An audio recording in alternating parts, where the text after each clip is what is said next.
Alors j'accompagne toutes les personnes qui ont une activité de service, mais plutôt dans le domaine large du bien-être. Donc bien-être, santé, tout ce qui en fait aide la personne à évoluer personnellement au niveau donc de son bien-être mental, physique, émotionnel, etc.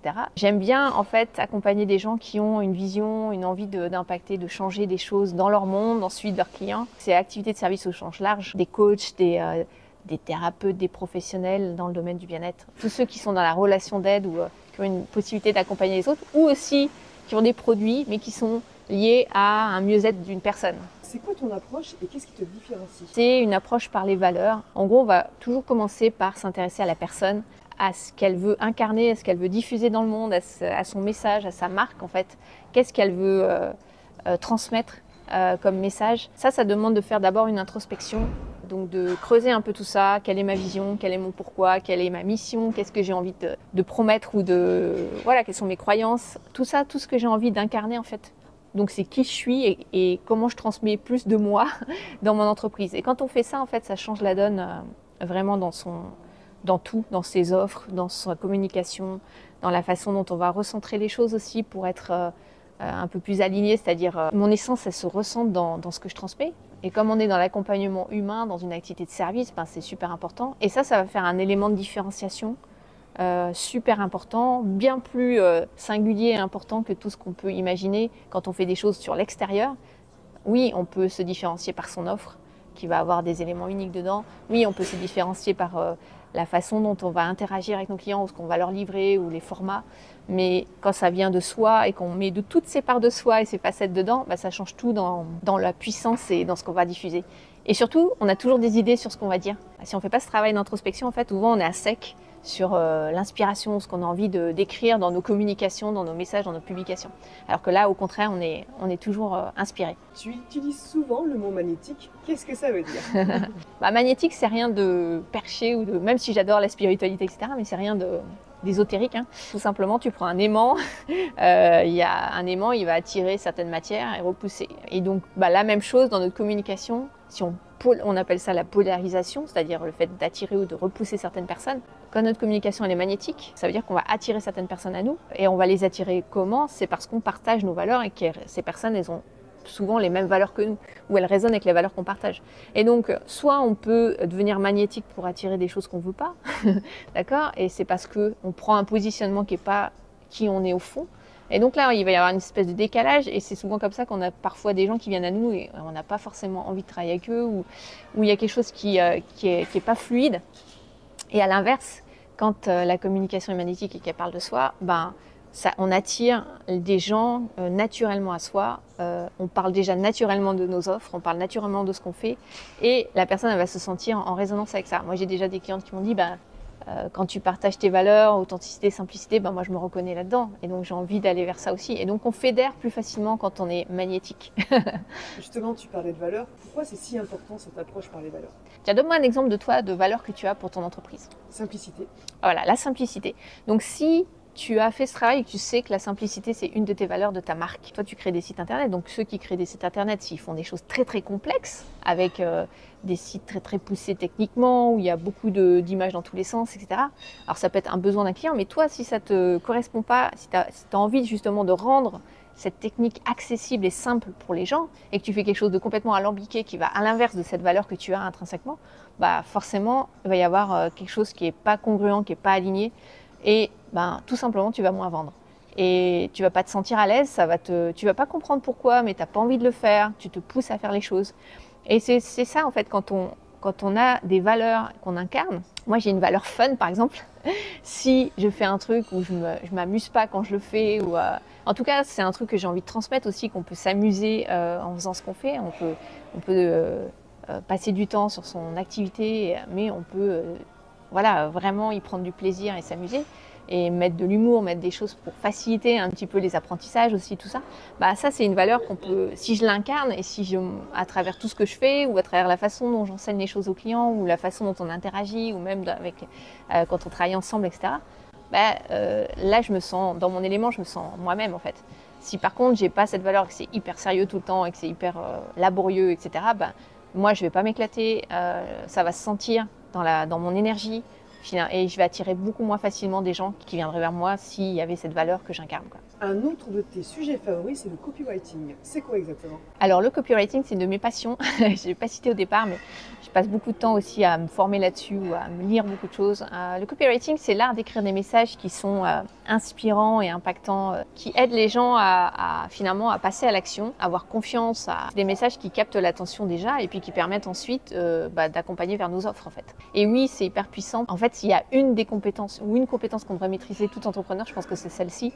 Parce que derrière, quand on sait communiquer, on crée cette relation.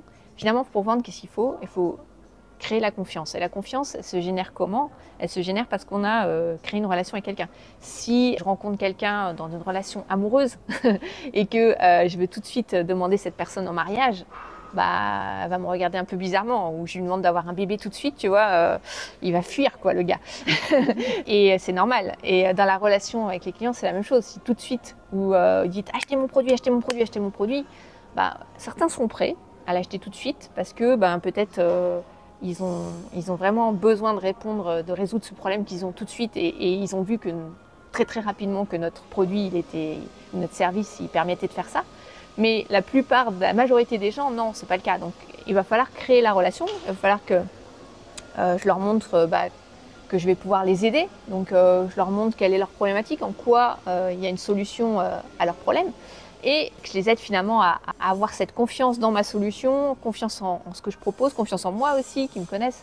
Donc, pour pouvoir travailler avec moi derrière. Tout ça, ça prend un petit peu de temps. Alors, plus ou moins de temps, ça peut être très rapide aussi, mais il faut en tout cas créer cette relation pour pouvoir, à travers le copywriting, donc à travers l'art d'écrire des messages, ça peut être sur ses publications, sur les réseaux sociaux, ça peut être sur des articles de blog, ça peut être dans des vidéos, quel que soit le format, dans toutes les communications, sur votre site internet, tout ce que vous partagez, qui sont des messages écrits ou des messages avec un script, ça va vous permettre de créer cette relation. Et quand tu parles de marketing éthique, ça veut dire quoi exactement? Éthique, ça veut dire quoi? Ça veut dire que finalement, vous allez mettre tout le monde à l'aise. Vous déjà, votre client aussi.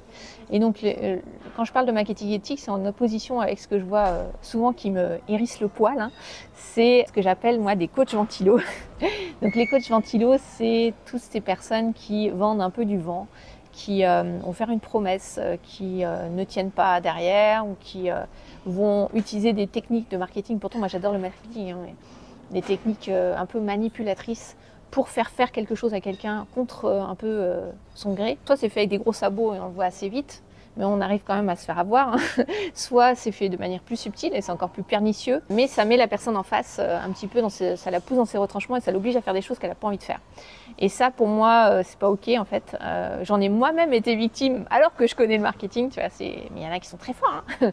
Mais derrière, surtout ce qui est frustrant, à la limite qu'ils utilisent ces techniques pour vendre, en soi, ils font ce qu'ils veulent.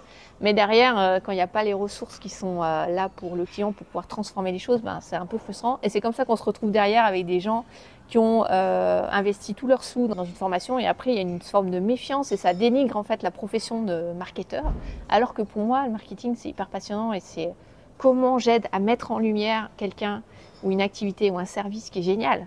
Et sans le marketing, la personne, t'as beau avoir le plus beau produit du monde, le plus beau magasin du monde, si personne ne rentre dedans parce que t'as pas communiqué un moment ou parce que t'es pas bien placé au niveau visibilité, etc., il va pas se passer grand-chose. Et c'est dommage. Donc moi, j'ai envie d'aider tous ces gens qui ont besoin d'une visibilité, qui ont besoin d'être plus mis en avant et qui ont un truc chouette à partager avec le monde et voilà. Quand tu parles d'identité de marque, comment on fait pour la découvrir quand on ne se sent pas légitime ou clair? L'identité de marque, c'est tout ce qui va composer qui on est, notre essence, mais traduite dans l'entreprise. Donc, par exemple, quelles sont mes valeurs, quelle est ma vision, quel est mon grand pourquoi je fais ce que je fais, pourquoi c'est important pour moi. Et donc, je montre à travers ma vision vers le cap vers lequel je veux aller à travers mes services et mon entreprise.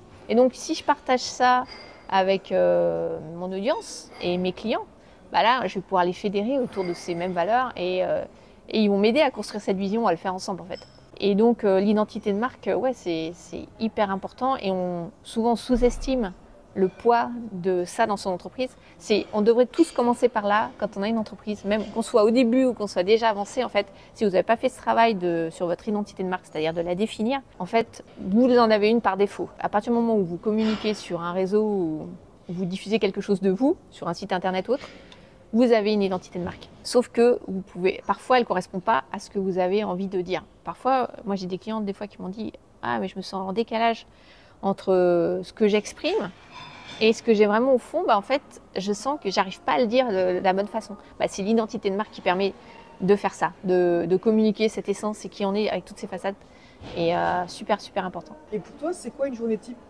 Alors, une journée type, je sais pas si j'en ai vraiment en fait, mais j'ai quand même des routines. Donc moi, généralement, je me lève assez tôt, je suis plutôt lève tôt le matin. Un des trucs importants quand on est entrepreneur, je pense que c'est le côté énergie. Si je suis à mon compte, c'est aussi pour pouvoir vivre une vie qui correspond à ce que j'ai envie de vivre. Hein. Donc vivre à mon rythme, travailler de n'importe où, c'est l'avantage d'Internet, voyager, etc. Mais une journée type, ça va être de commencer par justement maintenir cette énergie-là. Donc méditer, je commence toujours par méditer, prendre du temps pour moi, éventuellement faire un peu de sport, moins qu'avant, mais j'en fais 2 fois par semaine.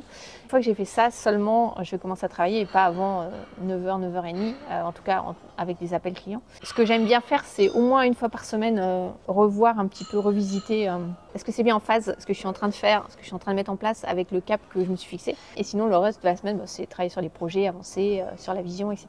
et mettre en place les choses et avoir des calls avec les clients. Et puis passer au moins une fois dehors par jour, encore une fois au bord de l'océan ou aller se balader, profiter de la famille, etc. Tu accompagnes comment concrètement? En formation, en coaching, c'est quoi les formats possibles? Alors moi j'aime beaucoup accompagner en petits groupes, donc ça c'est un des formats que j'aime bien, mais j'aime beaucoup les formats où on mixe justement les formats hybrides ou multifaces. Donc pourquoi? Parce que je trouve qu'on prend le meilleur de tous les mondes. Donc quand tu accompagnes en petits groupes, tu profites de l'effet mastermind et l'effet un peu où il y a le cerveau collectif et le cœur collectif qui se met en marche pour chacun.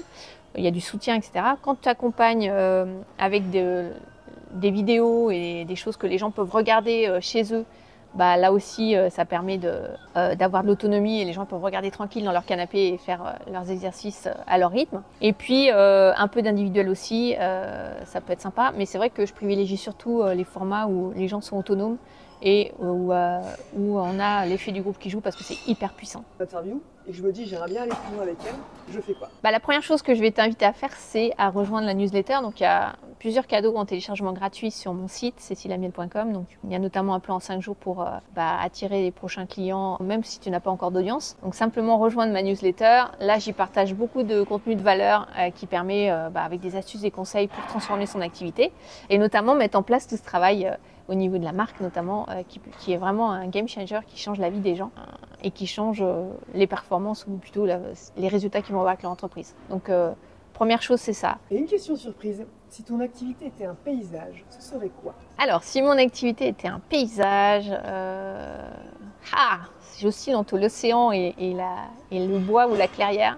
Parce que j'aime beaucoup la forêt. Mais je pense que je vais prendre la forêt parce qu'il y a un côté apaisant, que l'océan est un peu toujours en activité, en mouvement. Et moi, j'aime bien le calme. En fait, c'est ce dont je parlais juste avant, qui était le côté où j'aime bien prendre du recul au moins une fois par semaine pour dire, ok, est-ce que je suis dans la bonne direction, est-ce que je mets en place, etc. Le paysage, c'est la clairière. Parce que quand tu es dans les bois, que tu as cet espace de tranquillité, là, c'est un moment où tu te poses et tu peux justement prendre ce recul. T'allonger dans l'herbe, profiter du soleil, d'un endroit paisible et puis contempler. Et ça nourrit ta créativité et moi j'ai vraiment besoin de ça pour avancer. Écoute, merci beaucoup Cécile pour cet échange, c'était vraiment Merci à toi.